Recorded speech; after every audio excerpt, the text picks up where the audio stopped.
que aí depois a gente vai disponibilizando nos canais aí, de repente, pelo YouTube para as pessoas. Estão me ouvindo bem? Jóia. Vou compartilhar aqui minha tela.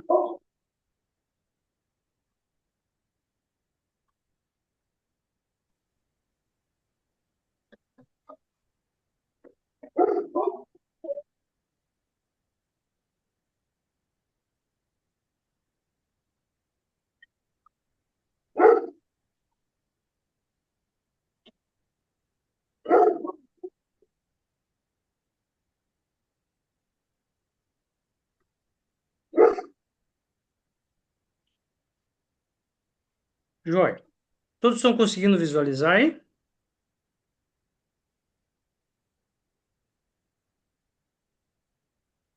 Tá sim, Saulo, Jóia.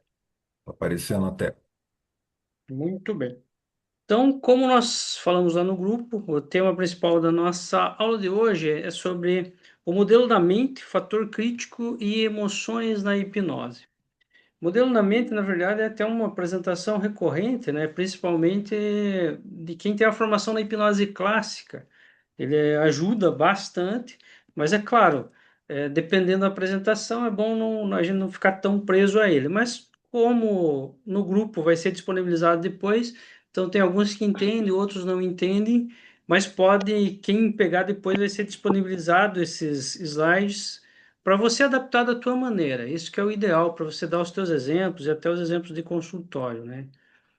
Então sejam todos bem-vindos à nossa primeira aula desse novo projeto, onde vocês vão ter eu e o Álvaro aqui para auxiliar, para trocar uma ideia, para a gente trocar experiências aí, para adaptar o nosso processo e evoluir como pessoa, tá?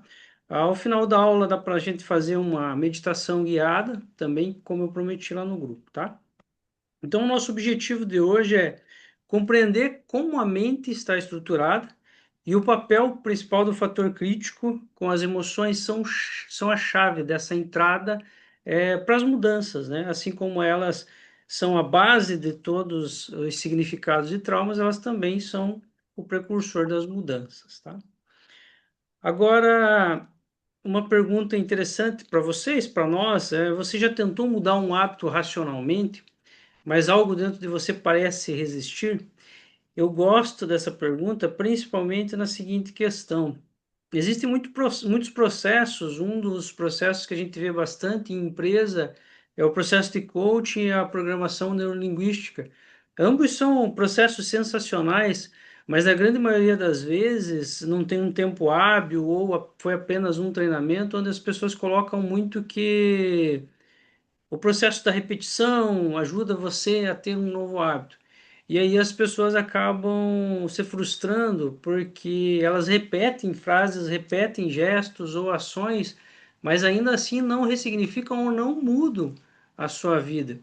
E porque nós, como terapeutas, sabemos que, na verdade, elas não sabem o que precisam mudar. Isso que é o ruim, não saber o que precisa mudar. E o nosso processo na hipnoterapia é exatamente chegar nessa causa, mostrar o que precisa mudar para daí trabalhar o processo de repetição, né? Ó, Então, nós meu filho temos tá nesse nem. modelo, o modelo da mente, consciente, Sabe quem eu gosto subconsciente e muito? inconsciente. Ayrton Senna, Jeff Benson, é, Oi, tem alguém com o áudio aberto aí? Deixa eu ver aquele aqui. jogador de basquete lá, Michael Jordan. Ele usava ele tudo junto. Ah, aqui, consegui. Joia. Agora nós voltamos para a nossa tela de apresentação.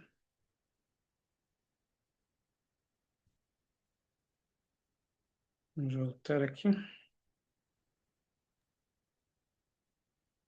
Ok. Esse é um modelinho bem difundido, bastante difundido também no processo de psicanálise. Lá na psicanálise, provavelmente vocês já viram o iceberg, que é o que é mais mostrado, né? Aqui nós vamos trabalhar no conceito sem pensar no iceberg, mas pensando que realmente a mente consciente, ao contrário do que muitas pessoas pensam, a mente consciente ela é racional, ok, mas nós pensamos que todas as decisões que nós tomamos no dia a dia, fomos nós que decidimos. Mas essa mente racional, ela é extremamente limitada. Alguns artigos vão dizer para você que a tua mente racional tem a capacidade, esse consciente, de articular em torno de 5 a 7 informações ao mesmo tempo. Passou disso, ela já vai se confundir ou ela vai ter que acabar deixando uma das informações. E é isso que também gera uma porta de entrada para as sugestões inconscientes e para as tomadas de decisões, muitas vezes, que fazem nós ficarmos no padrão. Um exemplo simples é se você pegar e pensar em 5 coisas agora nesse momento, e depois que você pensar nessas 5 coisas, eu posso dar um tempo para você e eu perguntar para você qual foi a primeira coisa que você fez hoje pela manhã quando você saiu de casa. A probabilidade é que quando você vai fazer essa busca na memória, você acaba esquecendo de uma ou duas coisas que você tinha separado agora para a tua mente consciente, a tua mente racional. Então, a todo momento você está sofrendo estímulos visuais, auditivos e sinestésicos que estão burlando a tua mente consciente. E cada vez que você vai tomar uma decisão, essa decisão, na verdade, é baseada na tua memória de longo prazo, na tua mente subconsciente. É onde está, na verdade, o teu HD. Estão todas as tuas informações, todas as teu sistema de crença, todos os significados que você deu. Na verdade, quando o cliente vem até nós, ele não vem porque ele quer que você dê uma solução necessariamente para ele. Na verdade, ele já vem com as suas certezas sobre o que é espiritualidade, assim como eu perguntar para cada um de vocês, o que é espiritualidade para você, o que é finanças, o que é saúde, o que é relacionamento. Tudo isso que eu perguntar para você, você vai me falar, você já sabe, você já tem todo um sistema de crenças baseado nisso que faz com que você tome as decisões que você toma. Mas também aqui na mente subconsciente foi alocada, na grande maioria das vezes, na tua infância, geralmente até os 11 anos de idade. E é aí que está a raiz das questões. Porque até os 11 anos de idade, ou na tua infância, você não tinha todo o know-how, toda a gama de informações e associações e capacidade que você tem hoje. Por isso que disse muito que o significado que você dá às coisas é sempre maior do que as coisas. Porque lá na tua infância, o significado que você deu para determinada situação, para determinada emoção, vai passar a reverberar na tua vida toda. Então, cada vez que você for comprar, como se for tomar uma atitude, tomar uma decisão, você vai fazer uma busca no teu HD, a tua memória de longo prazo, o teu subconsciente. Eu tenho um exemplo, entre vários exemplos práticos, um exemplo meu mesmo. Eu lembro que eu tenho como figura de autoridade um padrinho meu. E há muitos anos atrás, quando eu era criança, eu lembro que ele chegou na minha casa com um Logos, 0 km. Era um veículo da Volkswagen, Logos, 0 km. Eu, na minha infância, para mim, era um carro, nossa, um carro lindo, um carro muito bom. E eu gostei de ver aquilo. Como ele era uma figura de autoridade para mim, ok, ficou aquilo gravado. Passado todo um tempo, eu já na fase adulta, eu tendo capacidade de adquirir qualquer outro carro que fosse de um valor agregado maior, e sem perceber, eu depois de visitar várias concessionárias procurando um carro seminovo, eu me deparo assinando um contrato e comprando um Logos. E ok, fui para casa com aquele carro, tive um monte de gasto com ele porque ele já era bem usado. Passado um tempo depois que eu fui me questionar o porquê que eu tomei aquela decisão, entre outras várias que eu poderia ter tomado e que me prejudicaram. E fazendo essa visita, eu percebi que, na verdade, quando eu tomei a decisão inconsciente, é porque eu estava baseado em um sistema de crença, aquilo que eu acreditava, aquilo que eu já conhecia, que em algum momento fazia sentido, mas agora não necessariamente. Então, a todo momento, essa tomada de decisão, ela, enquanto eu não tenho esse gapzinho, esse tempo de refletir sobre essa resposta, eu acabo seguindo os padrões. E aí nós chegamos na nossa mente inconsciente que é a nossa programação, na verdade, instintiva, biológica também, baseada bastante no aprendizado, até ancestral, né? Principalmente quando os que sobreviveram mais por maior tempo, viveram mal, mas sobreviveram, eram os que tinham medo. E nós nascemos com essa programação muito forte do medo, que aciona o nosso luta e fuga, como o Marcelo estava falando, e também acaba nos travando em várias situações. Mas junto com isso, também o nosso aprendizado de crescei-vo e multiplicai-vo. E para eu crescer e multiplicar, eu tenho que estar vivo. E isso somatiza ainda mais o meu medo, porque para eu estar vivo eu não posso morrer. Então eu tendo a evitar todas as situações. Por isso, lutar, correr ou desligar o sistema quando eu não consigo enfrentar essa situação. Na nossa sociedade atual, é claro que não necessariamente eu vou ficar lutando por qualquer coisa ou correndo por qualquer coisa. Por isso, uma das portas de entrada, que é o que nós vamos ver também na nossa mente, é essa questão do apagão, o apagar instantâneo por alguns segundos, guardando a última informação. É uma porta de entrada sensacional para a hipnose, para a prática mais rápida. São as induções de choque, que também a gente vai falar um pouquinho mais para frente. Então, a mente consciente, como eu estava falando, ela é lógica, ela é racional, ela é analítica, onde você toma todas as decisões e também você faz julgamentos. E ela representa muito pouco perto do todo. Já a mente subconsciente guarda os hábitos, as emoções, as crenças, as memórias emocionais e controla a maior parte, na verdade, da nossa lógica associativa e emocional. A mente inconsciente, então, atua em um nível mais profundo, funções biológicas, instintivas, memórias arcaicas, o campo da hipnose profunda, traumas antigos e programação vital. E é claro, se nós entrarmos no campo da espiritualidade, para quem acredita, também nós temos as questões de vidas passadas que estão bastante relacionadas a isso, também relacionado ao nosso sistema de crenças. Isso, vamos passar aqui. Então, aqui nós chegamos ao nosso fator crítico. O fator crítico é o nosso porteiro da mente. Em algumas explicações sobre hipnose, você vai ouvir falar o exemplo do guardinha do banco. É aquele que está, na verdade, percebendo quem pode entrar, quem não pode, quem vai para a fila especial. Esse guardinha do banco é aquele que vai ter o controle.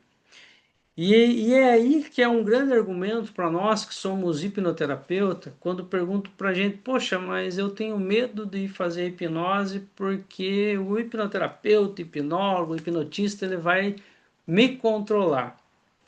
E aí que está uma resposta muito boa, porque na verdade, na nossa fase adulta, nós desenvolvemos o nosso fator crítico. Esse fator crítico, na verdade, ele vai nos ajudar a dar uma investigada, uma pequena atenção para essa sugestão, para ela não ser aceita tão facilmente. O fator crítico é como esse porteiro entre o consciente e o subconsciente. Ele filtra, questiona, julga e por isso resiste também à mudança. Porque se é ele que foi formado na tua fase adulta, lembrando que tudo que formou foi teu sistema de crença, ao mesmo tempo que ele te ajuda, ele te atrapalha. Porque não vai ser tão fácil você aceitar novas sugestões. É por isso que até nós, hipnoterapeutas, encontramos às vezes dificuldades em ser hipnotizado. Porque vai chegando em tal nível, e alguns de nós que somos racionais, e eu me coloco nesse grupo também, nós tendemos a analisar o profissional que está fazendo. Logo, nós nos fechamos, não nos permitimos tanto. Um exemplo muito prático disso foi um colega nosso que esteve com a gente no último curso do Parê, lá em Bombinhas, onde nós ficamos vários dias juntos. E ele, pelo cargo que ele tem, que é um cargo bem alto, um cargo de muita responsabilidade, ele é um excelente hipnoterapeuta, mas trabalha na questão pública, ele relatou para mim, para a roda ali, conversando, que ele não conseguia aprofundar no transe onde ele poderia ter uma catalepsia, onde ele queria experimentar esse estado. E eu conversando com ele, como eu também sou racional e atendo muitas pessoas assim, principalmente da área da segurança, como policiais, como advogados, como promotores, eu estava explicando para ele que essa dificuldade, na verdade, não se dá por não entender como funciona, mas sim por não enxergar total autoridade em quem está fazendo ou total credibilidade e segurança naquela pessoa. E aí, explicando isso para ele, eu utilizei um dos protocolos como metáfora e ele conseguiu atingir o estado. Então, mesmo nós sabendo, mesmo tendo todo o know-how e as informações, ainda assim nosso fator crítico pode nos bloquear. Ele é a nossa segurança. Um exemplo prático é a pessoa que fuma, sabe que fumar faz mal, mas continua, porque o hábito está no subconsciente, não na razão. A importância da hipnose é poder fazer esse contorno desse fator crítico. É essencial para acessar e programar o subconsciente. Joia, vamos só dar uma olhadinha aqui nas mensagens, ver se tem gente.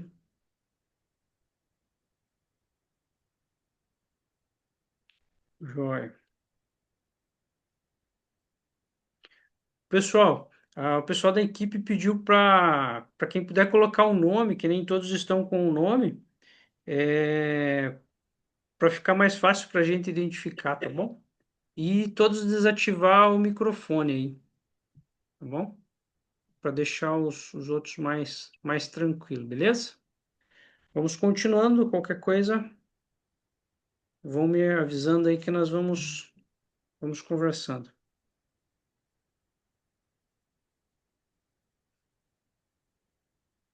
Jóia. Vamos para o próximo, então. Aí, que nós estávamos comentando com o Marcelo, que nós estávamos falando sobre ultrapassar o fator crítico, Marcelo. E você comentou da questão de você ter uma conversa, de você contar uma história, linkar a emoção. E isso é sensacional, isso ajuda e inclusive dá muita credibilidade no nosso trabalho, porque deixa a pessoa mais à vontade, deixa ela se permitir a se auto-hipnotizar. Isso é interessante porque ela acaba aprendendo esse processo. Mas vamos pegar os principais fatores que, que ajudam a ultrapassar o fator crítico e que não necessariamente é o hipnoterapeuta utilizando, que é uma outra maneira de explicar para as pessoas que já tem no dia a dia dela várias situações onde estão burlando esse crítico, esse fator crítico dela sem necessariamente ser direto. Então, uma das questões é a repetição. Então, quanto mais se repete uma ideia, mais ela penetra no subconsciente. É tanto fato isso que a gente sabe que o ambiente molda a pessoa. Por que o ambiente molda a pessoa? Porque está tendo repetição visual, auditiva e sinestésica no ambiente. E se for uma figura da autoridade, então, mais ainda. Por isso, a repetição ela é muito importante nesse processo. E também é difícil de ressignificar através da repetição se eu não souber o significado e quais emoções estão juntas, alocadas nessa sinapse neural. Repetição é uma delas. A emoção intensa, como que o Marcelo falou, as emoções fortes, ela abrem o subconsciente para novas programações. É um momento sensacional para a virada. Claro que nem sempre, nem todos acessam muito fácil as emoções. Tem pessoas mais rígidas, mais fechadas e que é mais difícil de acessar essas emoções. A autoridade. O cérebro tende a aceitar mais facilmente sugestões vindas de figuras da autoridade, que foi como eu comentei com vocês no caso do nosso colega no curso. Entretanto, um policial, um médico, um advogado, um enfermeiro, um professor, um pai, uma mãe, ele já tem esse poder mais na mão de qualquer sugestão. Por isso é que é importante perceber o grau dessa sugestão. Eu tenho duas filhas, uma de 13 e uma de 7. A de 7 anos, quando ela tinha mais ou menos uns 5 anos, ela sofreu um acidente na casa da minha sogra, onde ela caiu da cadeira, caiu num vaso que era de vidro, esse vaso quebrou e ele cortou as costas dela. E foi um susto enorme para a gente, porque a gente não sabia se tinha ficado caco ou não.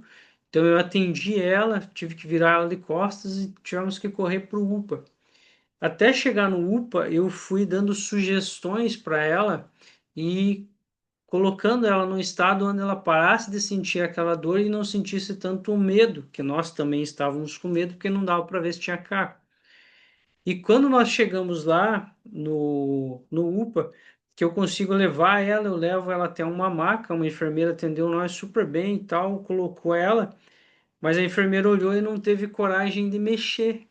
E aí ela falou, eu preciso chamar o médico. Quando ela foi chamar o médico, veio um outro enfermeiro e falou, não, pode deixar que eu mesmo vou fazer. E pegou uma pequena bacia com vários aparelhos e uma seringa e bateu na frente dela assim. No que ele bateu, deu esse som e ela olhou a seringa, na hora ela perdeu todo o processo que eu tinha feito com ela em todo o trajeto e na hora ela começou a chorar e aí ela não parou e para fazer a costura daqueles pontos não foi fácil, com muita dor. Por quê?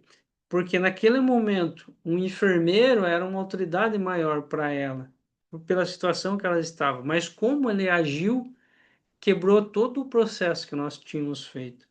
Então, eu entender o quanto a minha autoridade como terapeuta, como pai, como profissional, influencia na sugestão da pessoa, ela é crucial. Outro exemplo muito clássico, eu não atendo crianças no consultório, não é o meu foco porque eu sou muito racional, muito professoral.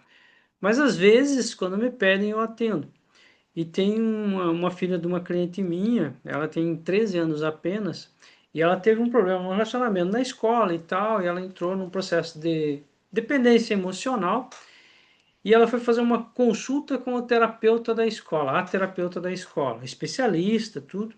E essa terapeuta, na primeira terapia que foi fazer para ela, deu para ela um laudo para ela preencher algumas coisas e explicou para ela da seguinte maneira: ó, esse laudo aqui, depois que ela tinha feito, ele tem uma escala de 1 a 3 na soma dessas pontuações do que você respondeu, e quando a pontuação é 3 é uma depressão muito severa. E ela falou isso para a menina de 13 anos. Aí a mãe dela vem desesperada porque a menina estava muito preocupada e agora estava só no quarto, ela não queria comer porque ela falou que ela já estava depressiva.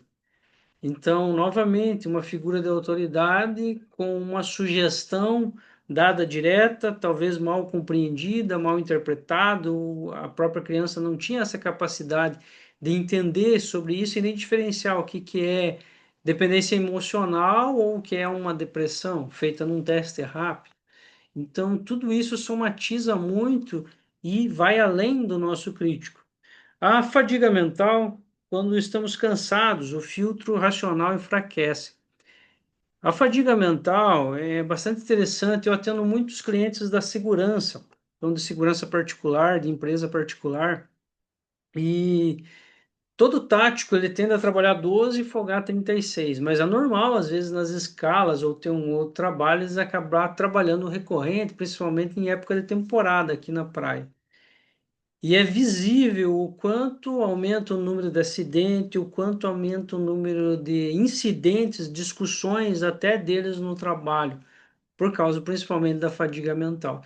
Mesmo eles entendendo, sabendo que tem toda uma postura, todo um treinamento, mas isso fica visível o quanto isso é forte, inclusive no número de acidentes que tem, inclusive de trânsito. Choque ou confusão. Desorientação momentânea que desarma o consciente. Esse choque, tem até um vídeo no YouTube, e que aquele vídeo, na verdade, ele desmerece muito a profissão do hipnoterapeuta. Faz tempo que eu não vejo, mas tinha um senhor ensinando hipnose na escola. E ele estava na escola mostrando para as crianças, e a repórter chega para ele e fala: Ah, mas é possível hipnotizar qualquer pessoa? Essa menininha aqui, uma menina de uns 12 anos, falou que ela não é hipnotizada, não sei o quê, não sei o quê. E esse hipnólogo pegou e falou: Não, vem aqui que eu vou te mostrar. E deu um puxão muito forte no braço dela, assim, quase deslocou o ombro da menina, o cabelo caiu e ele pegou aqui no ombro e tal. E aí ela, quando ele soltou ela, ela estava meio tonta, com o olho confuso e falando tudo enrolado. Ele falou assim: Olha aí, ó, viu? É todo mundo aí hipnotizado, não sei o quê. Mas com o tranco que ele deu nela, é claro, qualquer um ia ficar meio biruta. Não é necessário desta maneira, mas ele acaba ultrapassando o fator crítico. E também essa confusão é interessante, uma coisa que é utilizada pelos mentalistas ou para as pessoas que querem fraudar alguma coisa, roubar ou distrair a atenção de alguém. Quando você pergunta para uma pessoa, vocês aí onde vocês estão sentados? Se eu perguntar para vocês que lado fica a entrada da cidade, a entrada ou saída da cidade que você mora. Quando você faz uma pergunta de localização, primeiro você precisa localizar onde você está, para depois você localizar aonde foi te perguntado. Isso gera um gap muito, uma confusão no cérebro, onde as outras sugestões acabam ultrapassando o fator crítico. E é aí uma porta de entrada também, onde algumas pessoas levam carteira, outras coisas das pessoas. Ele ultrapassa também forte. E a imaginação dirigida, que também tem um pouco a ver com a questão da emoção, que o Marcelo falou, utilizando a imaginação com a emoção. Nós vemos nas parábolas, nas metáforas, e nós temos um mestre aí que era Milton Erickson, que trabalhava muito essa questão da imaginação. E é possível qualquer pessoa ver isso quando ela assiste um filme ou está no cinema. Então, todos esses fatores ultrapassam o fator crítico muito mais fácil do que você ir fazer uma hipnose totalmente dita. É claro que aqui eu estou me atendo, como eu comentei com vocês no início da aula, à hipnose verbal, onde tem, muito embora tenha algumas coisas de hipnose não verbal. Mas na próxima aula, o Álvaro provavelmente vai aprofundar um pouquinho mais nos canais não verbais. Aí talvez, dependendo do tempo, vai poder trazer a prosêmica, que é a ciência da proximidade, onde você vai deixar invadir o campo da outra pessoa. Isso também ultrapassa o fator crítico. Uma pessoa do interior, ela tende a ter mais distância.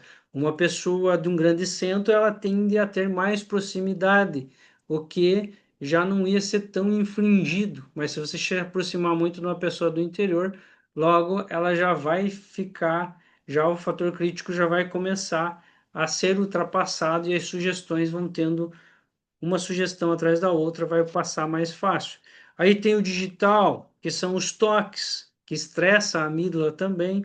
Tem a ciência da paralinguística, onde os sons, os, tudo isso junto, e tem também a questão do sinestésico, onde são alguns pequenos toques, alguns vaporzinho quente, quente, frio.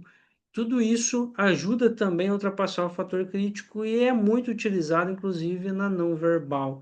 Nós fazemos muito isso nos eventos que a gente faz, onde ajuda a pessoa a acessar muito mais rápido tudo que ela precisa acessar das emoções. Aí nós falamos então da mente consciente, subconsciente e inconsciente, mas nós chegamos aqui também nas emoções. Saulo, Oi, Saulo, depois posso dar uma contribuída? pode agora, meu jovem, sinta-se à vontade. Eu acho que eu não conheço o Marcelo, que eu cheguei um pouco atrasado, né? Ele estava falando, eu não lembro se ele falou do finalzinho do Giancarlo Russo, mas eu acho que Ele, ele tá, falou sobre, ele falou, né? ele falou um pouco da não verbal, mas era um outro professor que eu acho que você Gol, conhece também. o Isso, Gol, que o Giancarlo e o Gogol. você estava lá no curso do Giancarlo também? O Giancarlo eu fui no curso, foi em 2000 e... Foi antes da pandemia. Isso, não, Acho que foi o primeiro ou o segundo que ele veio. ah, que E legal. aí, do Gogol também foi... Do Gogol acho que foi em dois... do Google também foi antes da pandemia. Legal, legal. É que eu quero comentar, vai pegar essa parte do não verbal que você falou, que a pessoa há uma entrega melhor quando vai trabalhando na emoção, amor, o sentimento.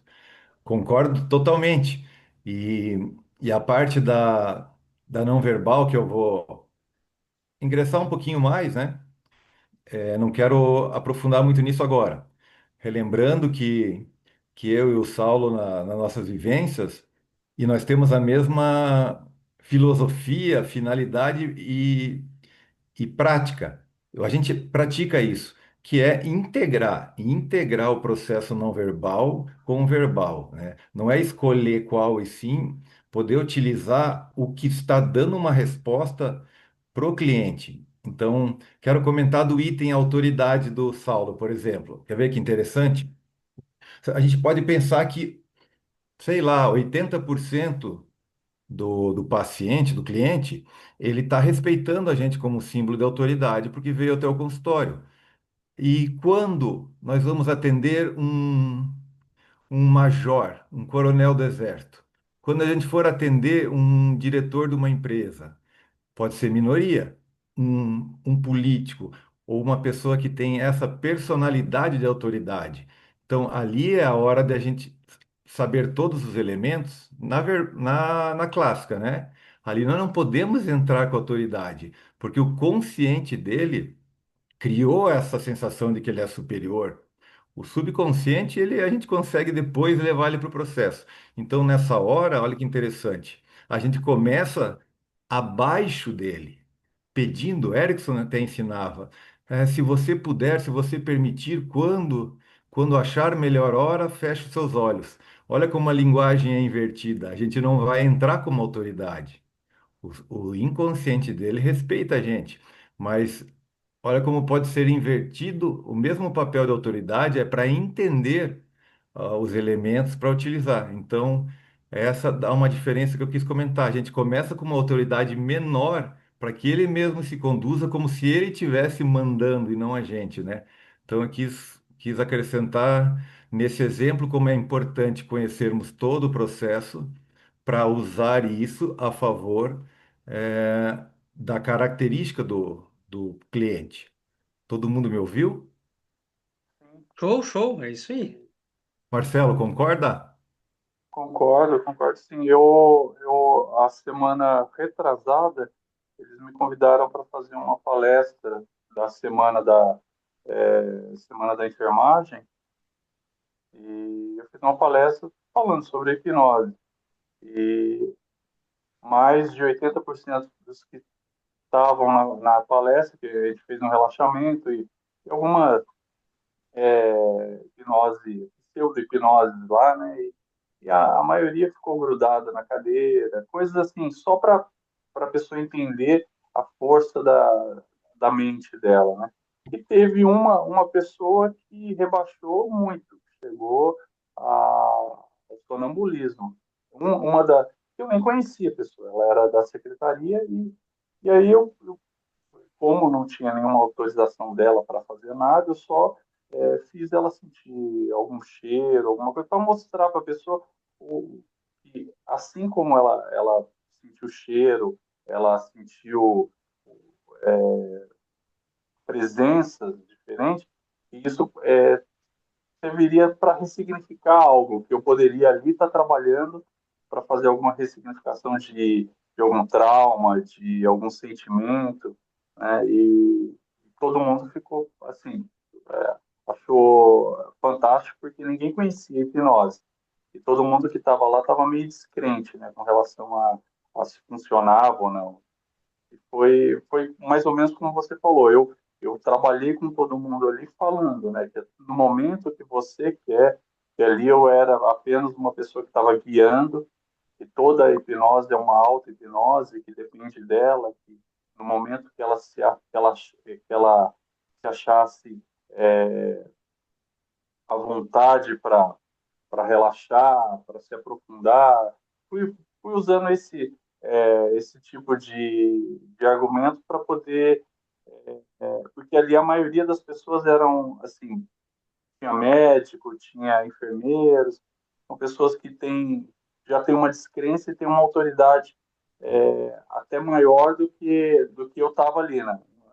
Eu sou um técnico ali, né?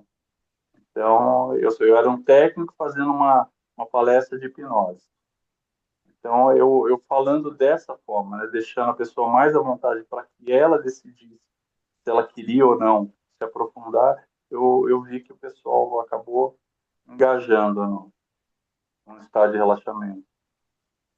E é isso. É que no coletivo, a gente que é hipnotista, a gente está em vantagem, porque uma parte já de cara vai ser acessado, e se a gente não quiser se preocupar com os outros, o próprio ó, demonstração de alguns já chama atenção quem é descrente. Mas quando eu te falei isso, é a visão de você estar um para um, que é a nossa Sim, sim, vida eu no, já fiz isso também. é, que é Tem a até nossa um vida. vídeo depois. Oi, você trabalha no consultório? Não, não, eu atendo geralmente, eu trabalho numa UPA lá, né? Geralmente quem quer, eu vou na residência da pessoa, ou eu faço online, né? Eu não tenho Ah, uma legal. Não, não, consultório. ótimo. Só para conhecer um pouquinho, porque o desafio do consultório no dia a dia, que eu e o Saulo estamos dia a dia, de manhã até de noite atendendo, é que aquela pessoa que entrou lá, ela tem que ser tratada. É o que nós. É a nossa missão, não é assim, ah, se não der, não deu. Então, você chegou à autoridade lá, só tem você e ele. Então, é por isso que é tão importante, né, a gente integrar todo o processo, todo o estudo, tudo que nós estamos querendo aqui compartilhar também, porque às vezes você não está esperando justamente o que você nunca fazia, vai chegar a hora de ter que fazer aquilo, né? Então é por isso que eu comentei, olha a autoridade nas duas partes. E só da fascinação que eu quero já dar a deixa lá para o dia que eu for falar. Só, desculpa, só mais essa aí, hein, Não, tá? não, pode estar em casa, pode. Por exemplo, como é que eu vou fascinar o. Como é que eu vou fascinar o presidente da empresa? Lá na reunião que tiverem 20 funcionários, eu não sou louco de que chamar o presidente para fascinar, porque ele está no meio de todos os seus funcionários, ele não vai fazer isso. Olha a diferença. Mas se ele estiver no consultório, ele está querendo ajuda. E mesmo assim, ou se ele é o coronel, eu, antes de olhar, eu posso falar, olhe para cá. Se ele der aquela reação, como se ele vai querer impor autoridade, mas ali está um para um. Ali eu já provoco o subconsciente dele, porque ele não é tão autoritário. Todo mundo tem a sua criança fraca. Ali na fascinação, se eu vejo que ele está meio que competindo ou fugindo, aí eu posso verbalizar antes de fascinar, provocar ele. Porque está com medo de olhar nos meus olhos? O cara vai querer e com tudo ele vai manter e daí é uma ressonância, não é quem é o mais forte. Então, esses detalhes são muito interessantes. E por isso que a gente usa tanto a não verbal e a verbal nessa aula. Isso. E faz todo Fazer sentido. uma, Você vai adaptando, né? Nós dizemos no interior, eu gosto muito, você vai colocando o teu jeitão de fazer. O É. importante é você conhecer, né, as principais ciências, trocar ideia, igual a gente está trocando aqui, porque às vezes num comentário de um colega você consegue adaptar a tua, né? Que é um pouco da proposta que eu e o Álvaro estamos colocando aqui, porque uma vez que nós falamos sobre, nós também aprendemos mais ainda, né? É um desafio diário, porque eu acredito que, na verdade, o nosso maior desafio como hipnoterapeuta é desmistificar a hipnose para as pessoas, né? Porque eu sempre falo no consultório para as pessoas assim. É óbvio que lá fora tem muitas pessoas interessadas em você não saber o benefício da hipnose, porque senão você vai ter autonomia.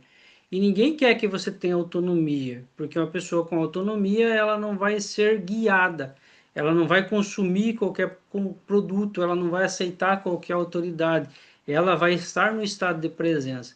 Então, o nosso maior papel, eu acredito que é esse, né? De trazer esse estado de presença para as pessoas, né? Deixa eu voltar aqui o slide. Mas fiquem atentos aí, fiquem tranquilos aí que nós vamos ter mais espaço ainda para pergunta também.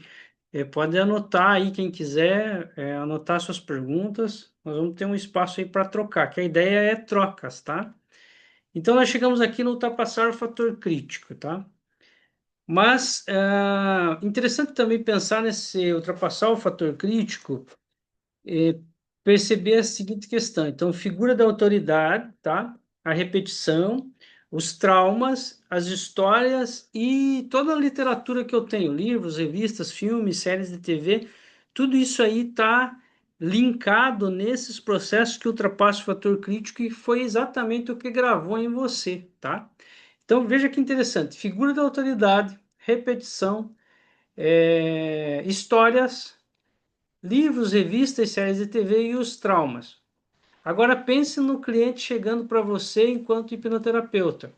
Você tem que inconscientemente se tornar uma figura da autoridade. Em vários momentos você vai repetir algumas coisas, você vai contar histórias, você vai indicar livros, revistas, séries de TV, usar alguma mídia de filme, alguma música, algum som junto, e você vai trabalhar muitos estímulos visuais, auditivos e sinestésicos através da imaginação, contando as histórias também.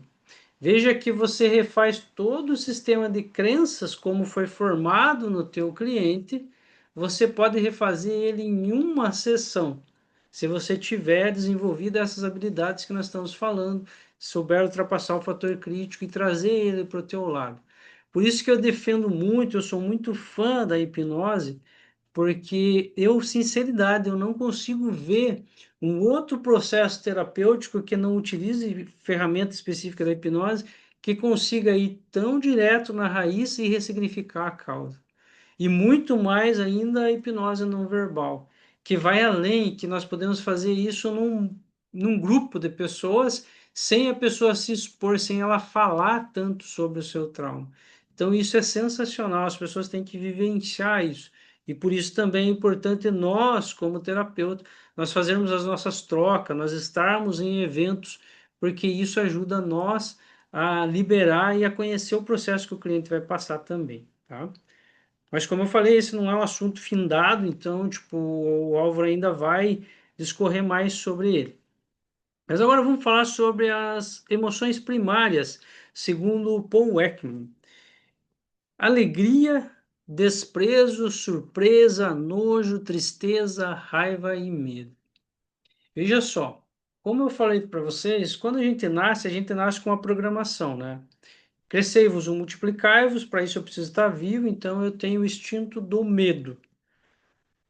Esse instinto do medo, por si só, não basta para eu continuar crescendo e me desenvolver, viver em sociedade. Logo, eu preciso das emoções base, que aqui nós temos essas 7, para eu ter parâmetros para minha tomada de decisão na vida adulta. Só que a questão é que, como eu nasço com HD virgem, eu não tenho essas emoções. E essas emoções elas precisam ser vivenciadas e sentidas. Mas como eu não tenho parâmetros, então eu vou dar o significado naquele momento que eu tiver passado pela primeira vez nas emoções. É recorrente no consultório alguém chegar para mim e falar: Saulo, eu preciso tratar um medo. E você vai ver na hipnose mais profunda, na verdade, não é medo, é tristeza. Ou, Saulo, eu tenho muita raiva, e você vai ver, na verdade, ela tem um desprezo. Então, tipo, muitas coisas são sublocadas, essas emoções, esse caminho neural, ele não é tão literal, ele não é uma linha reta. E nós precisamos entender o como que foi alocado. É por isso que, às vezes, quando eu trato um adulto que foi abusado lá na infância, ele tem culpa, porque, na verdade, quando ele foi abusado, além do medo, também tinha um pouco do desejo, do gostar daquilo acontecer, porque era ser humano, estava sendo mexendo em algo sexual, tinha uma sensação. E aí ela fica com culpa. Então você perceba que tem várias coisas, várias camadas que com a hipnoterapia, com as sugestões certas, os protocolos adequados, o entendimento adequado, você vai conseguir acessar e ajudar ela a olhar para aquilo, porque agora ela tem outras referências para acertar isso. Então as emoções são um guia principal para todo esse nosso processo. Claro que aqui eu citei um exemplo, mas tem, na verdade, N exemplos de pessoas que chegam procurando uma coisa e é totalmente outra coisa, ela nem sabe o que que é, na verdade. Mas as emoções como chave de acesso ao subconsciente, um acesso direto. Na hipnose, as emoções são um acesso direto ao subconsciente. Inclusive, tem alguns terapeutas, até alguns amigos meus, que quando você começa a conversar com ele, ele já fala para você, siga essa emoção. E eu gosto muito disso porque vai muito direto, não dá tempo para a pessoa ficar raciocinando. Nós tivemos um acontecimento assim no último evento que eu fiz com o Álvaro, num domingo, onde uma moça começou a contar a história e tal, e tal, e tal, e tal, lá falando do abandono, e eu falei, tá, mas quantos anos você tinha? 12 anos, e ela já tinha a emoção, eu falei, então vem e vamos resolver, porque ela já acessou de olhos abertos e sem precisar todos os protocolos de regressão. Então a regressão não necessariamente ela precisa ser um passo a passo, a pessoa se sentiu acolhida, ela viu autoridade em você, ela viu que é um momento, às vezes na amnésia acontece, de ter uma regressão espontânea. Quanto maior o acolhimento, maior o entendimento dela do processo. Ressignificação. Quando acessamos a emoção central de um problema, podemos ressignificar a experiência. A ressignificação também é outra coisa que gera muitos mitos e dúvidas, mas é um contexto tão interessante porque a ressignificação ela tem que se dar no sistema de crenças do cliente. Eu tenho que tomar cuidado para eu não inserir o meu mapa mental naquilo. Então eu preciso compreender essa mecânica do cliente, como que ele alocou essas emoções para que ele é o maior acreditado a dar um novo significado. Eu preciso estar no meu estado de presença, dissociado, mas apenas guiando ele nesse processo para que ele traga para mim as informações que precisa.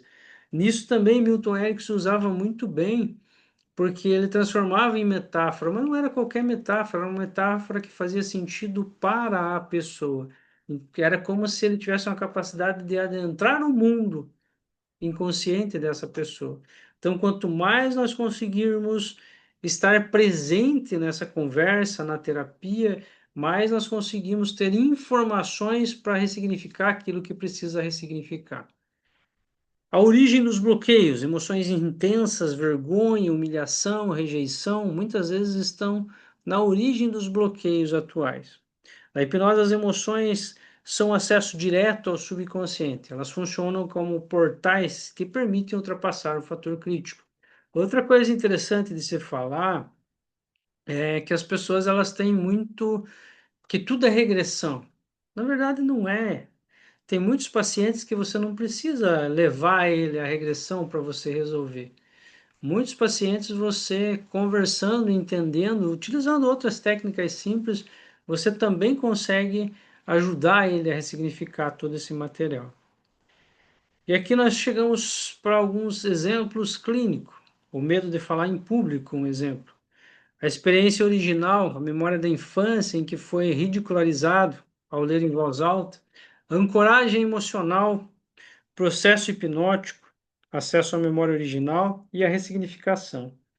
Aqui é interessante que, de novo, é importante ficar atento ao significado que o cliente deu, mas eu preciso entender como que ele está alocado.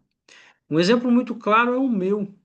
Eu, há muito tempo, no processo de desenvolvimento pessoal, há muitos anos atrás, eu estava prestando consultoria como economista, que é a minha formação base, e nessa época eu estava no interior do Paraná, representando uma empresa de produtos biológicos, e nós tivemos várias palestras a semana inteira.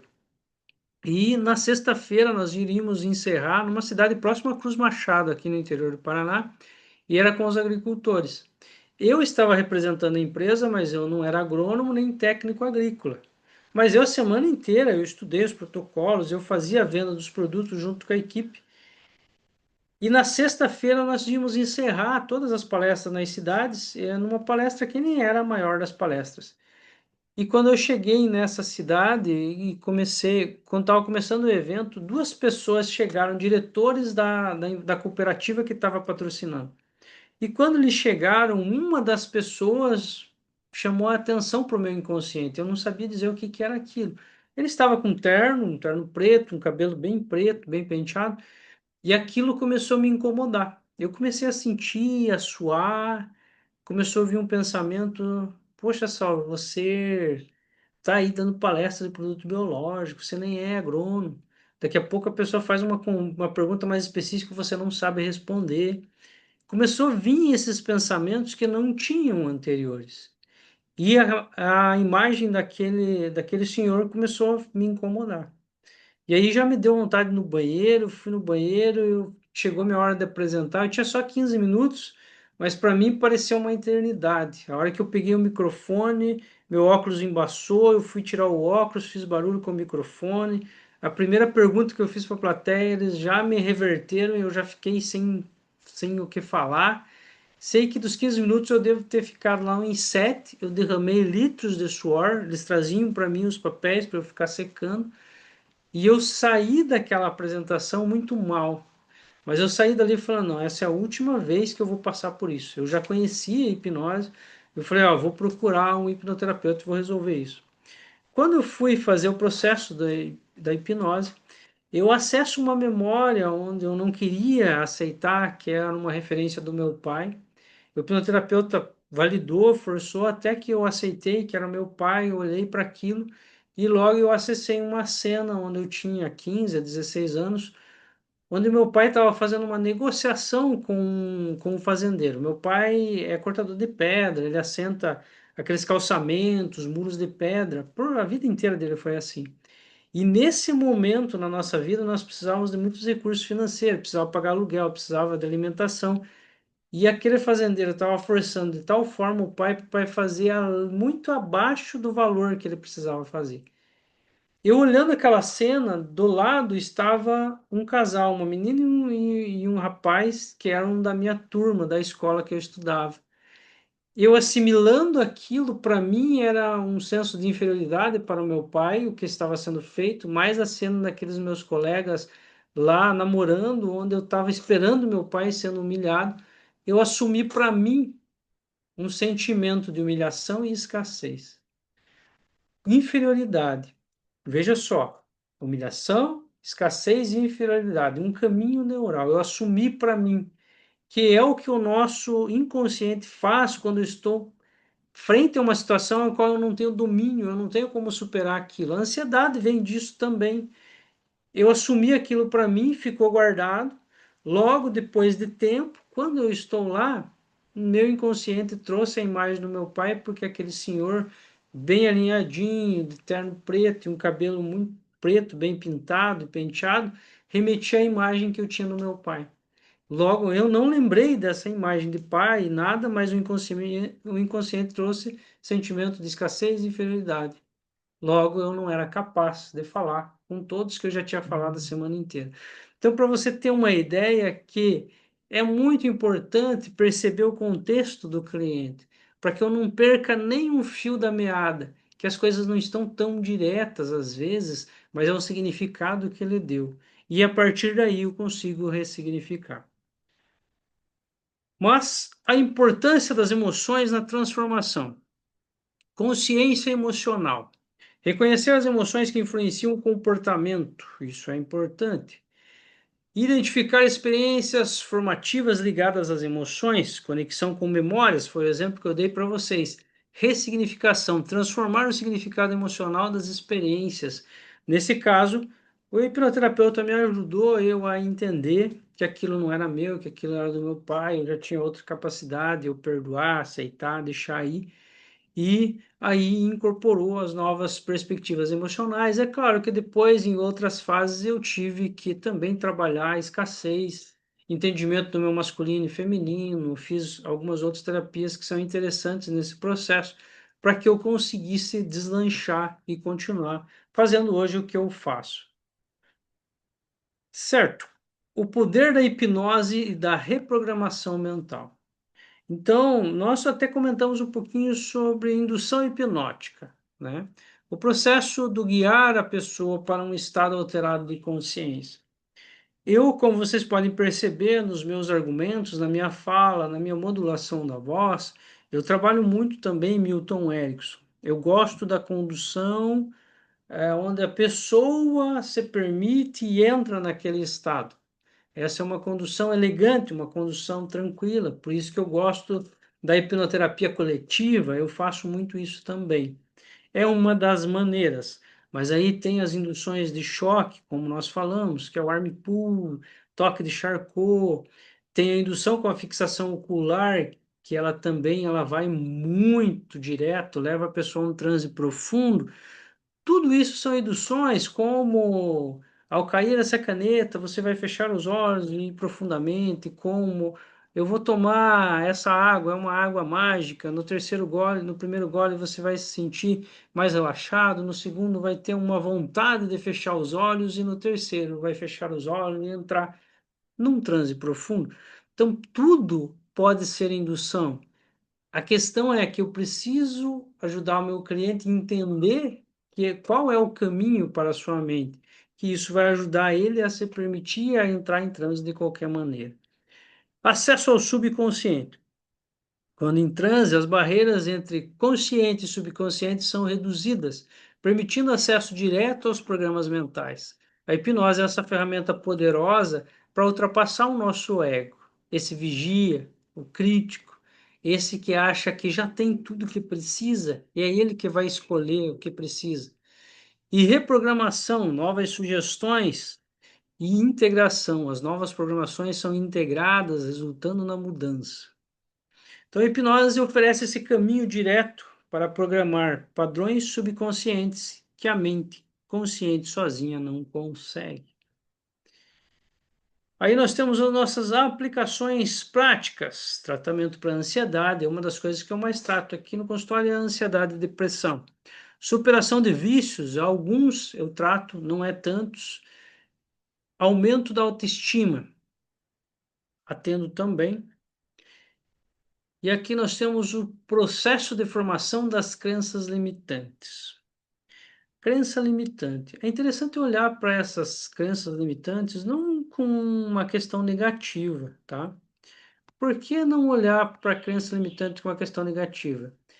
Tem crenças que nos limitam, mas elas são positivas. Um exemplo, eu acredito que não é legal matar uma pessoa, logo eu não mato. Eu acredito que ser casado é ser fiel. Para isso, eu não posso estar com outras mulheres, porque eu sou casado. É uma crença. Isso me limita. Mas é bom. Então, ela está muito ligada também aos meus valores. As crenças estão ligadas aos valores. Mas aquela crença que me limita e me impossibilita de eu atingir meus objetivos. Eu quero ganhar mais, eu quero me relacionar melhor, eu quero poder estudar mais. Tudo aquilo que me limita a eu atingir o meu objetivo, isso sim deve ser trabalhado, entendido, interpretado. E para isso, precisamos encontrar essas raízes dessas questões para trabalhar. Joia, mas olha só esse gráfico aqui que interessante. A relação entre emoção e comportamentos, emoções e comportamentos. As emoções subconscientes, elas dominam as decisões conscientes. O Ismael fala muito sobre a questão do gerenciamento das emoções e que é importante, porque às vezes a gente fala de controle, né? Às vezes a gente cai nesse mito do controle, mas é o gerenciar. Quando eu aprendo a gerenciar, eu dou um tempo para minha ação. Logo, eu não reajo. Aí sim eu vou agir com mais cautela. Por isso, o autoconhecimento, entender os significados que eu dei, entender um pouco a minha infância, ajuda eu a tomar decisões mais profundas e mais certeiras. Joia! Daqui a pouquinho nós vamos abrir já para perguntas, compartilhar também outras opiniões, mas vamos ver o que que nós passamos hoje aqui, o que que nós aprendemos de principal hoje. Falamos sobre o modelo da mente, falamos sobre o fator crítico e o papel das emoções. Então, como funciona o modelo da mente, consciente, subconsciente e inconsciente, Lembrando que a mente é uma metáfora, ela está no nosso corpo todo, então é uma inteligência que funciona, eu querendo ou não, como a lei da gravidade. O fator crítico e como ultrapassá-lo, trabalhamos mais os fatores da hipnose verbal e o papel essencial das emoções na transformação hipnótica. Foi o que nós abordamos hoje de principal aqui nesse tema de hoje. Mas agora eu quero deixar aberto para os senhores. Eu não sei se tem pergunta no chat, eu não consegui acompanhar, porque daí de repente eu dou uma desgovernada no trem aqui, mas deixo à vontade para todos os senhores, quem quiser complementar ou fazer alguma pergunta, sinta-se à vontade.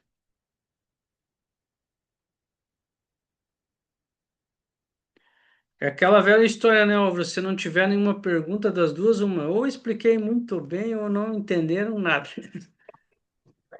Eu queria fazer uma pergunta, se eu posso. Opa, opa, deixa eu ver quem está falando com a gente aqui, deixa eu aparecer aqui. A Sou eu. Caroline, oxe, fala aí, Caroline. É, uma coisa que eu achei muito interessante depois do dia 31, né, que foi lá o sábado, que eu achei muito, muito da hora aquilo tudo que eu vivi. Uhum, E uma coisa que eu reparei que foi muito legal é que você e o Álvaro são bem distintos da forma como trabalha. uhum. E eu achei muito legal, porque o Saulo, tipo, ele é pleno, E né? o Tipo Álvaro assim, é da faca forma na como caveira. tipo, ele é pleno da forma como ele faz, mas é muito gostoso, porque traz uma paz absurda pra gente. Eu tô falando isso pra vocês entenderem a minha pergunta. Uhum. E o Álvaro, ele, tipo assim, ele te olha a trocentos metros de distância. É, o Álvaro fazendo sinal ali. E não dá pra olhar pro olho dele, porque, nossa vida, né? É fora de série. E ele veio até mim naquele dia lá e eu achei que ele fosse conversar comigo, fazer qualquer outra coisa aleatória. E quando menos eu esperei, né? Eu respirei, eu já tinha caído pra frente, eu já tava pra lá de Bagdá, né? E aí a minha pergunta é o seguinte, que eu achei muito legal. E como que a gente descobre qual é o nosso movimento, ou qual é a nossa sensação, eu não sei explicar, para a gente saber levar a pessoa a entrar em transe? Porque, por exemplo, o que eu comentei, o Saulo, ele é mais tranquilo, ele olha para as pessoas, mas ele é mais sereno. É uma característica única do Saulo. O Álvaro, ele já vem mais, parece que com precisão, com um olhar mais incisivo, se assim eu posso colocar. Como é que a gente, nesse processo de levar a pessoa a entrar em transe, como a gente se descobre? Existe um caminho? A gente precisa fazer algum estudo? Como é que a gente consegue entender essa parte? Joia, eu vou responder, daí depois o Álvaro responde também. Olha que interessante. Sempre que nós estamos fazendo, perceba que nessa vivência, tanto eu quanto o Álvaro, nós não estamos preocupados em colocar a pessoa no transe.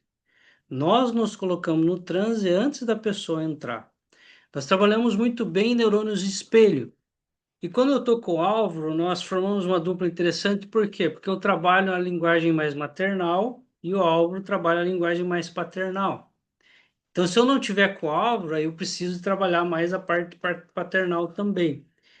O que que seria isso? A linguagem mais maternal, para Milton Erickson, ou na não verbal, é a questão mais acolhedora, mais tranquila, é o colinho, é o aconchego, é o calor. Você vai acessar, só que você acessa mais devagar, mais curtindo o processo. Isso é muito bom para abertura. Então, as pessoas mais racionais, elas vão se conectar mais comigo pela explicação e de tanto eu repetir algumas coisas, elas começam a perceber a autoridade. E o momento que ela está racional, cuidando da explicação, a minha voz já está ultrapassando o fator crítico. Quando eu me aproximo, eu já não sou tão estranho para ela.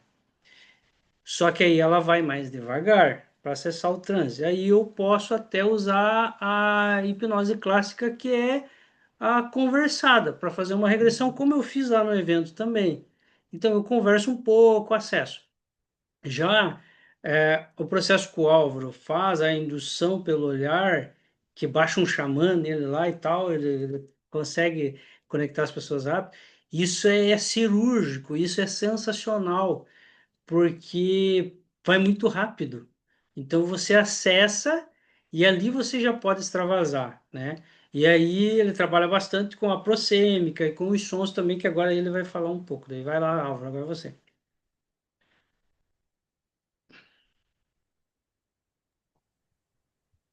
Oi, Carol. Primeiro eu vou responder a pergunta para daí falar essa a nossa dupla lá com o Saulo. Você perguntou como que a gente desenvolve para induzir as pessoas. É, baseado na minha história do Saulo, estudando sem parar há décadas e fazendo muitos cursos. Segundo lugar, quanto mais entender e praticar, você vai conhecer vários caminhos, como hoje o Saulo está destacando a clássica, que a gente passou por tudo isso e é incrível, mas conversando e o tom de voz já leva a pessoa à indução. Então, a primeira parte, né, que o Saulo explicou, esses elementos você leva à indução e trata alguém. Então, como desenvolver isso? Você não consegue fazer um curso de verbal e não verbal ao mesmo tempo, no mesmo final de semana, e vai ficar louco, né? Então, é desenvolvendo isso, você vai entender as outras nuances que eu vou falar um pouquinho na minha apresentação, tá? Então, se desenvolve por entendimento, que a mente, na verbal, ela passa por um processo, todos aqueles itens que o Saulo falou, são perfeitos. Vai recebendo essa informação e vai acessando o subconsciente, tá?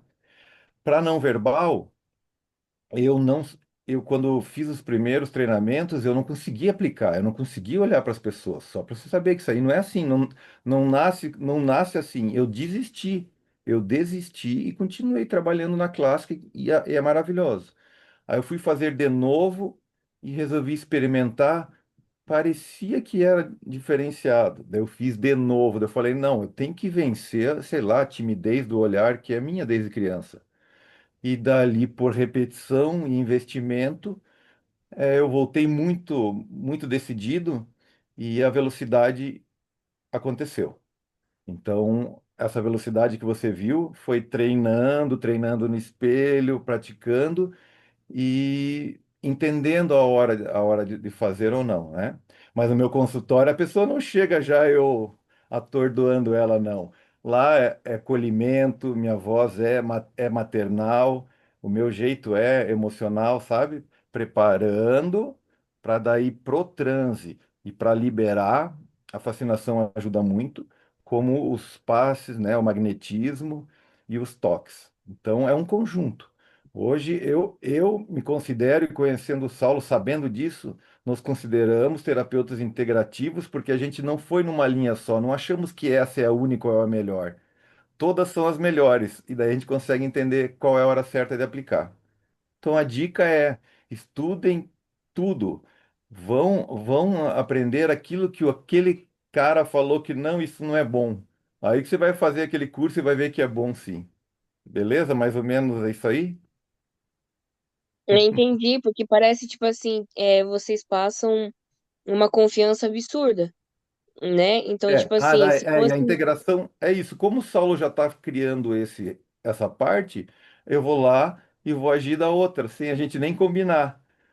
Na hora que ele estiver utilizando uma lá com alguém, eu vou com a outra pessoa lá e vou fazer um toque maternal. Então a gente está sempre em sintonia. Porque parece, tipo assim, que é muito fácil, né, de ter essa troca, né? Porque eu, na verdade, assim, é porque que nem eu não sei se eu comentei com um de vocês aquele dia. Tipo, eu não consigo ser fechada para receber as coisas, então eu não sei como é esse outro lado, né? Mas eu digo assim, parece ser é muito tranquilo. Vocês chegam, fazem a pessoa se sentir confortável, né? Se sentir ali naquele ambiente gostoso, acolhedor. e ela entra num transe, tipo assim, como se ela tivesse, cara, dormindo, né? Como se ela fosse realmente se deitar numa cama e dormir. Então, tipo assim, eu me vi ali, eu falei, cara, eu quero fazer isso por querer ajudar o meu próximo, né? Mas deve ser muito punk você conseguir fazer isso, porque você acaba tendo que criar uma conexão fora de série com a pessoa, né? Então, por isso da minha pergunta, que eu queria entender, porque eu acho que é difícil. Por exemplo, se eu conheço alguém, ok, a pessoa já me conhece, já sabe quem eu sou, já sabe da minha espiritualidade e tudo mais, ok.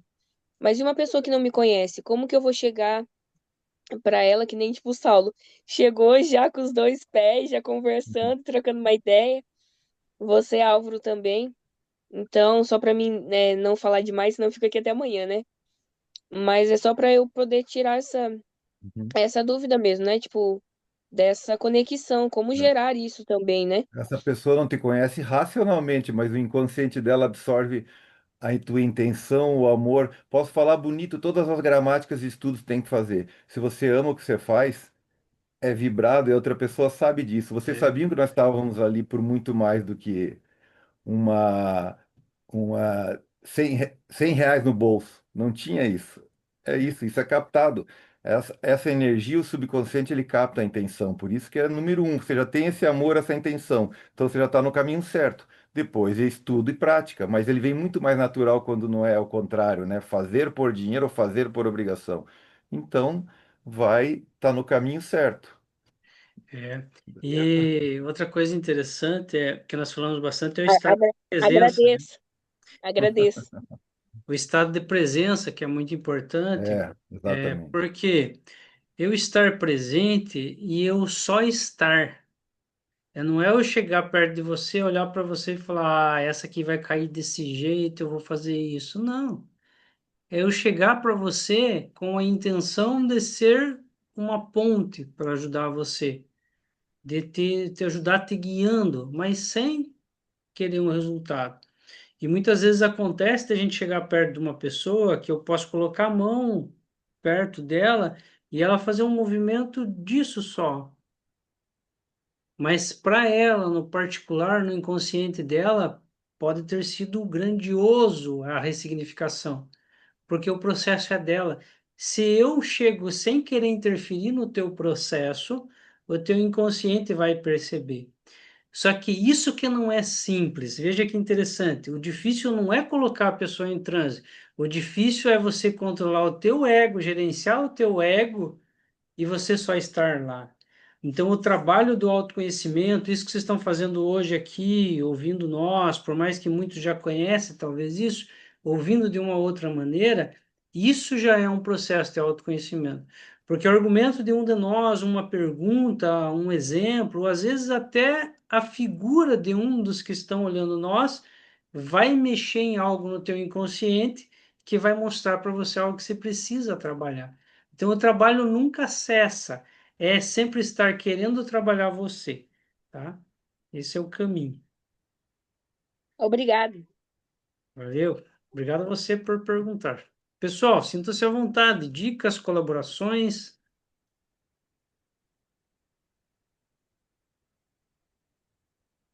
Se ninguém tiver mais pergunta, o Marcelão, vai lá, Marcelo.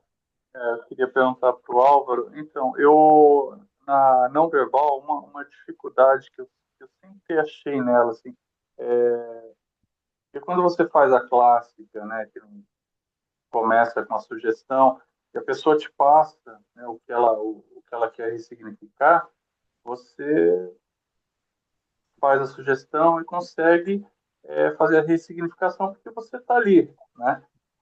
Na não verbal, essa ressignificação, você faz uma prévia antes, e na hora que você coloca ela consegue acessar o trauma por ela mesma.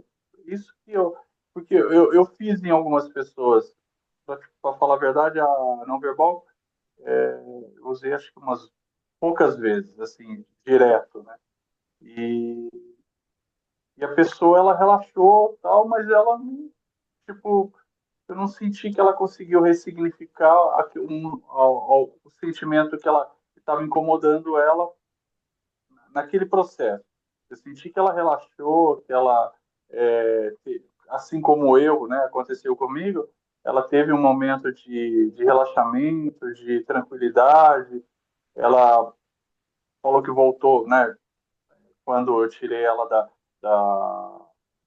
do estado de hipnose, ela estava tranquila, calma, mas assim, eu não senti que nem eu vi, né, algumas pessoas chorando em estado, né, enquanto estavam na estado de hipnose, chorando, tendo espasmos.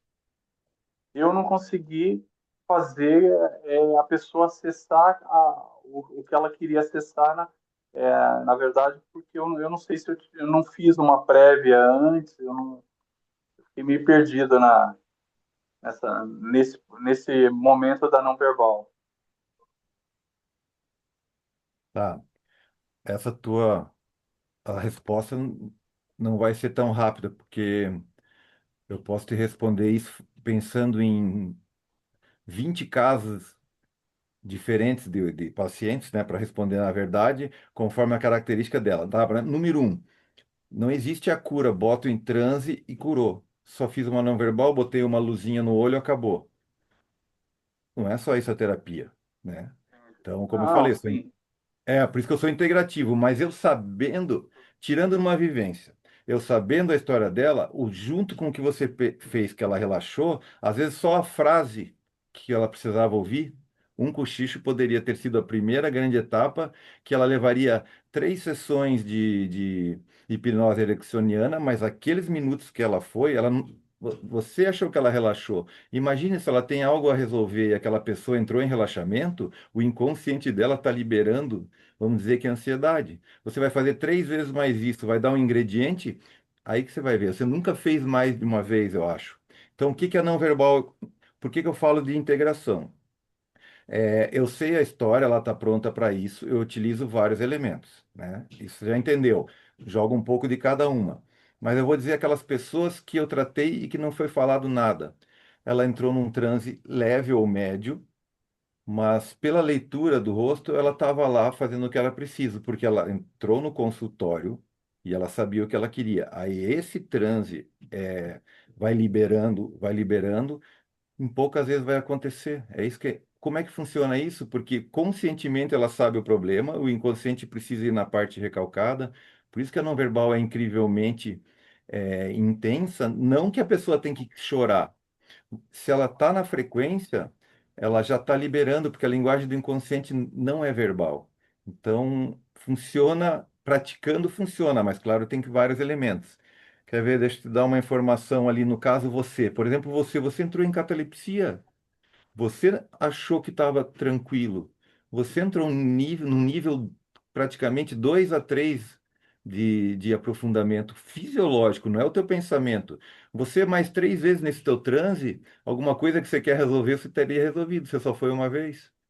Entende? Teu inconsciente sabe certinho, ele te gerou resposta tão poderosa, porque teu subconsciente está tão ativo, porque você já me falou como o teu corpo fez. Então, é um caminho direto no ponto, só que nós somos seres racionais, queremos saber por quê, aonde, né? O como a não verbal faz, o como ela vai lá, porque o inconsciente vai conversar totalmente. Então, como fazendo isso? Eu fui me transformando cada vez mais não verbal, que muitas vezes ou eu falo a idade, ou eu falo uma idade que ela já falou. Se era da infância, eu posso dar só aquela frase da voz, eu vejo aquela reação ela fez.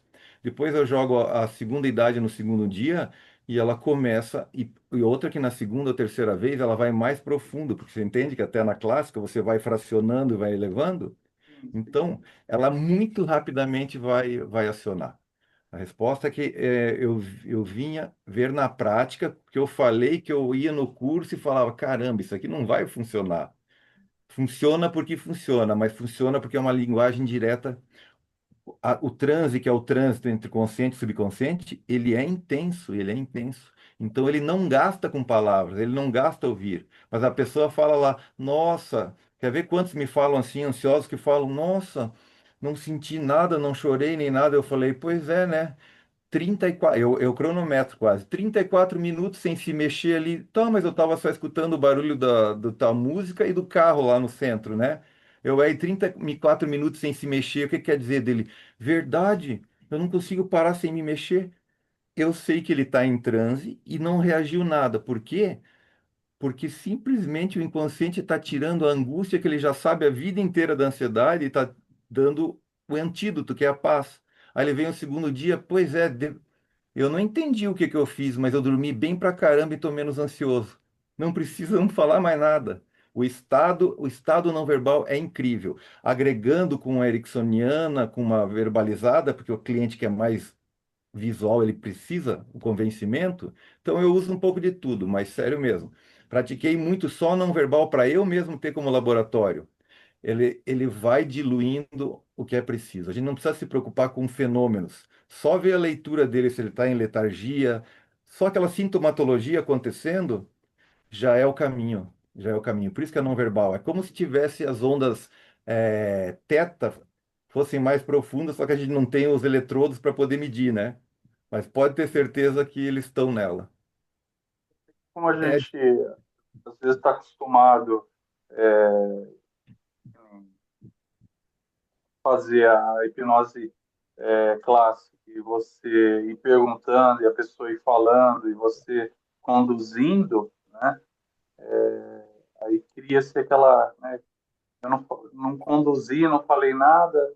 é. Será que ela está É um choque. acessando? A mudança é um choque, é totalmente um choque. Primeiro, porque fizemos o curso da clássica e Erickson. Com certeza, nós já temos isso. O outro choque é cultural, porque nós estamos acostumados a querer saber. Homens racionais, nós somos animais racionais. Entende porque é É, difícil? Mas na hora que você é, pratica a linguagem do inconsciente que não é racional, simplesmente acontece. Para finalizar, acontece porque é a linguagem direta. Isso e é maravilhoso entender que a gente tem todas essas ferramentas para ajudar uma pessoa. É, E uma verdade. coisa que eu queria só falar, uma outra pergunta também, que eu super entendi e agradeço, tiraram a minha dúvida. Mas outra coisa que eu também verifiquei que o Saulo fez, talvez pode ser isso, Saulo, você me ajuda. Como você falou que você usou a parte materna, né, de mãe. Mas como é que você sabe como utilizar a mão? Porque quando foi enviado o vídeo meu, que me mandaram, inclusive, o vídeo, porque eu não tinha visto que você tinha postado. Me mandaram e perguntaram como é que foi, porque as pessoas acharam incrível é, a cura que eu tive, e até depois eu quero falar isso para vocês, não precisa ser aqui, né, no grupo, mas eu queria conversar com você e o Álvaro para contar como tem sido a minha vida depois de sábado. Não legal. vivo mais a mesma pessoa. Até contei para Margarete. E é muito louco o que eu tenho vivido, assim, muito louco mesmo. Eu não sou a mesma pessoa. E aí, minha pergunta seria o seguinte: como é que vocês sabem aonde colocar as mãos? Porque eu sei que o Saulo começou na parte da região íntima, né? Que tem a parte do chakra ali, que eu não me recordo, perdão. Mas e foi subindo até chegar na parte do coração, que foi como eu senti que realmente estava vindo a cura, né? E eu senti isso dentro de mim. E aí depois você colocou a mão aqui, né, batendo para que eu sentisse mais profundo, né? E o Álvaro depois fez isso, que eu comecei a dar risada, que vai ficar marcado também na minha vida, né? E como é que vocês sabem, tipo, aonde que a pessoa, porque eu não tinha comentado nada com vocês, né? Sobre o que precisava ser curado, enfim. É. Aí entra várias explicações, né? Mas uma mais interessante é que quando a gente entra para fazer, tanto eu quanto o Álvaro, nós já estamos em transe desde que a gente iniciou, né? A gente tem o nosso ritual e tal, para a gente se conectar com o campo. Então, todo mundo tem uma sabedoria, todo mundo tem a intuição. Quando eu chego perto de alguém, eu só não fico discutindo com a intuição, eu apenas sinto e faço. Eu sei que se eu precisar elicitar um pouquinho de mãe, os toques vão ser sutis, uma passadinha de mão, geralmente lado esquerdo, né? Sempre um carinho, uma passadinha na cabeça, claro que sempre tendo respeito com o cliente e terapeuta, né? Mas são toquinhos. Agora, se eu quero fazer algo de pai, eu já sou um pouco mais incisivo. Um toque mais forte do lado direito, eu vou fazer um som diferente, eu vou encostar em você mais firme, entendeu? Ou às vezes vou dar um abraço mais caloroso, que é o que você precisa da proteção. Tudo isso muito instintivo. Quando você viu eu movimentando os chakras e que você acendeu a energia, lá nós estávamos usando uma outra ciência, que é a Kundalini, né? Trazendo do chakra base a energia fluindo de baixo para cima, né? Aí há várias ciências que não é o momento de nós entrar, em algum momento nas outras aulas, até eu convido o pessoal para participar das outras, a gente vai entrar em mérito de símbolo, em qual ordem eu faço qual, né? Em algum momento mais para frente vou disponibilizar também algum e-book mais completo sobre isso. Tem todo um passo a passo simbólico por trás que o nosso inconsciente ele é sábio, ele capta muito antes do consciente. Então, ele lê isso, a simbologia, também está envolvido no inconsciente primitivo, ancestralidade, sabe? Foi tudo isso que a gente usou, muito sutil, com você, na intenção, né, sem fazer muitos malabares ou coisa muito grande, que não é necessário de uma maneira que fosse boa para você. E depois que você já estava ali, a Margarete já tinha feito todo o trabalho com você antes, aí depois que a gente fez, aí quando o Álvaro foi para acender mesmo aquela, que daí foi onde você sentiu o pico, né, de extravasar e liberar. Mas tudo é você perceber o teu inconsciente e o que que você pode fazer, tá? E de novo estar ali. E isso já linka com o que o Marcelo perguntou. Quando você viu as pessoas fazendo aquilo, tendo os espasmos e você quis lá no teu inconsciente que a tua cliente fizesse, você vibrou uma ansiedade ou uma incapacidade ou controle. Aí não acontece. Porque a pergunta é: quem disse para você que o que ela teve não foi o que ela precisava? É essa que é a questão. Se eu quero que aconteça, não vai acontecer. É eu chegar no nível de eu só estar lá e apenas ser curioso para que aconteça. A pessoa que tiver que acontecer, ela vai. Se ela estiver preparada, se for o momento dela, ela vai extravasar muito. E não são todas. As pessoas têm umas escalas assim, quando passam por várias terapias, aí ela consegue. Não é toda pessoa que alucina, não é toda pessoa que cola a mão, não é toda pessoa que entra em catalepsia, mas todas elas podem ter significado muito forte, tá? Nós vamos precisar Ô, encerrar ô, hoje, que nós... Pode Ô, falar. Saulo, só bem rapidinho. E outra coisa é que talvez é uma coisa que eu acho também, eu sinto isso. Tipo, eu acho que pra você fazer, não tô falando nada sobre você, tá, Marcelo? É só uma colocação aqui com a gente aqui. Mas eu acho que pra você fazer hipnoterapia ou hipnose em alguém, eu acho que também pra não acontecer nada fora do controle, é você também estar curado, não é? Tipo assim, é eu ter todas as etapas da minha vida curadas e alinhadas para que eu possa chegar na pessoa e ter esse contato daqui, que eu também sou péssima para lembrar nome, Aham. mas o contato com Deus, né, com o divino, para que eu possa ter essa intuição. Ou eu posso fazer a hipnose sem estar com as minhas etapas ou os meus emocionais curados. Isso existe também, não existe? Existe, você pode, na verdade. Isso acontece a todo momento com a gente. Só que o que que acontece? Vai acontecer padrões dos teus clientes, das pessoas que se aproximam de você com o problema que é o que você precisa resolver em você. É normal. Você começa a ter um padrão dos seus clientes, olhe para você. Então, tem muitos tipos de terapias que não fazem, os terapeutas não passam pela terapia. Isso é perigoso, porque daí gera transferência, né? Então, é importante sempre estar atualizando, sempre estar fazendo a terapia. É o que eu faço, a Margarete faz comigo, às vezes eu faço com ela, a Deise, o Álvaro, né? Inclusive a Deise vai estar comigo agora no final de semana. Então, a gente está sempre fazendo, sabe? É importante. Isso em todas as questões, isso é como lição de casa. Pessoal, eu vou precisar encerrar agora que nós extrapolamos um pouquinho o tempo, tá?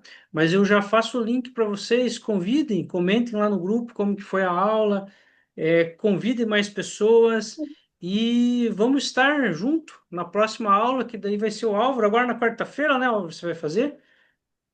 Então, eu sinto muito que quarta-feira eu vou estar de plantão. Eu queria muito assistir essa aula, mas eu vou estar de plantão à noite.